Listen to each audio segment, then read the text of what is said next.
why do we have children? It's one of those questions, isn't it?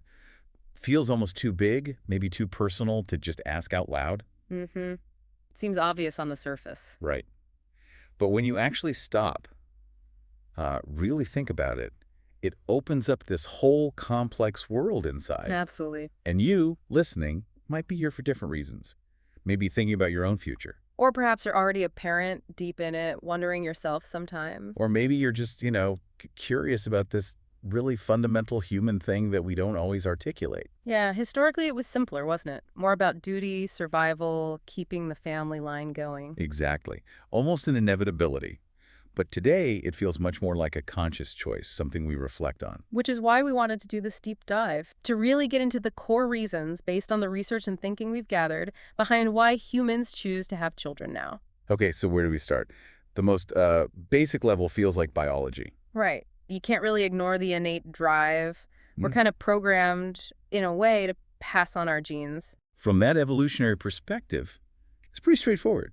Your genes continue. Mission accomplished. That's the engine, the sort of baseline evolutionary success story, survival of the genetic code.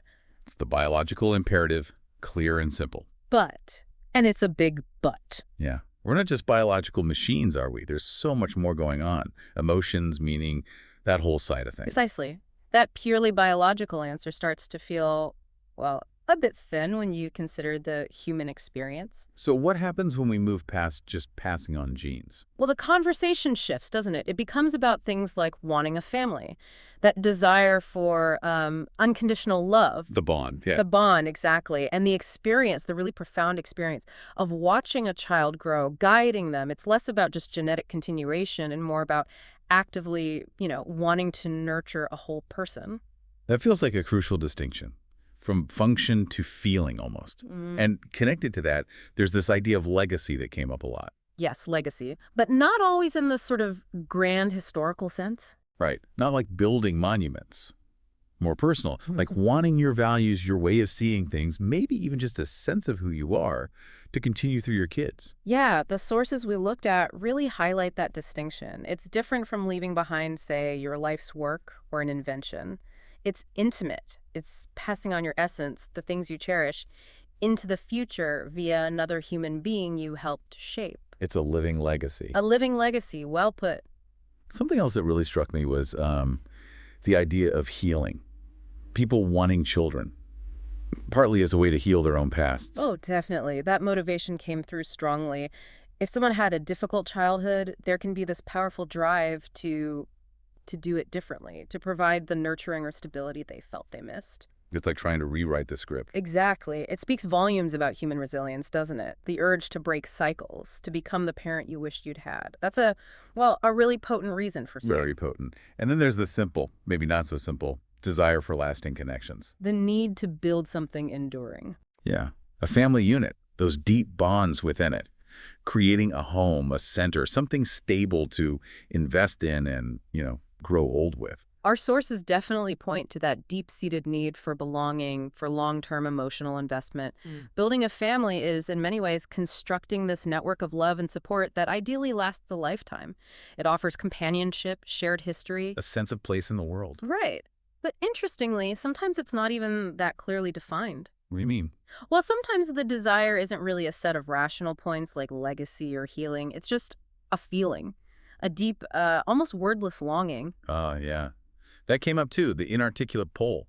Like it bypasses the logical brain entirely. Exactly. It suggests maybe this drive isn't always a conscious cost-benefit analysis. It might be something more fundamental, more intrinsic that doesn't easily translate into reasons A, B, and C. A gut feeling almost. And a very profound gut feeling for some people. But, and this is really important, we have to acknowledge that this feeling, this drive, it isn't universal. Absolutely crucial point. The research, the perspectives we reviewed, they all emphasize this. Not everyone feels this pull. And people lead incredibly full, meaningful lives without having children. Through art, work, friendships, travel, ideas, so many other paths. So many ways to find purpose and connection. Yeah. Parenthood is just one avenue, not the only avenue. Yet society sometimes doesn't quite treat it that way, does it? No.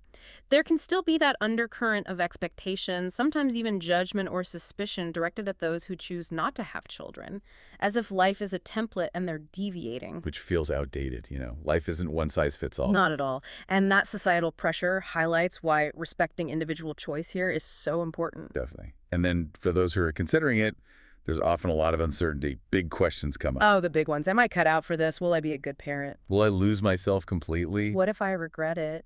Yeah. And those aren't like selfish questions, are they? None at all. The sources actually frame them as quite wise. It shows an understanding of the sheer weight of the responsibility. Right. It's acknowledging the profound, life-altering commitment involved in raising a human being. It's not just a phase or a project. You're shaping a person. You're their first universe, essentially. Their first universe. Mm. That's a powerful way to put it. It's immense. It truly is. And because it's so immense, as all the material suggests, there's no single answer to why people do it. No single why. No. It's this mosaic of personal truths. For one person, it's about love.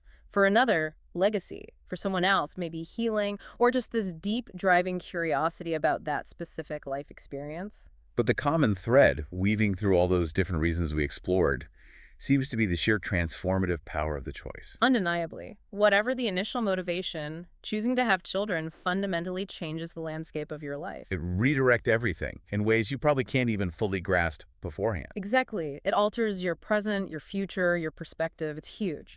So, as you've been listening along, maybe you've been thinking about where you stand with this question. Perhaps you're in that phase of deciding, or you're reflecting on your own journey as a parent. Or maybe you're just someone who likes thinking about these big human questions. What drives us? What gives life meaning? And honestly, just being drawn to these kinds of questions, spending time thinking about them, that itself says something. What does it say? Well, it suggests a reflective mind, doesn't it? Someone looking for understanding beyond just the day-to-day. Someone seeking meaning. And maybe, just maybe, some of these really big why questions aren't meant to have final, neat answers put in a box. That's a really interesting thought. Perhaps the real value isn't finding the answer, but staying in the question. The process of wondering itself. The growth happens in the wrestling with it, not necessarily in the conclusion. Beautifully put. Growth through inquiry. So our final thought for you is really just an encouragement. Keep asking. Keep reflecting on this huge part of the human story. Because it's in that continued wondering, that looking deeper into life and our choices, that we often find the richest understanding.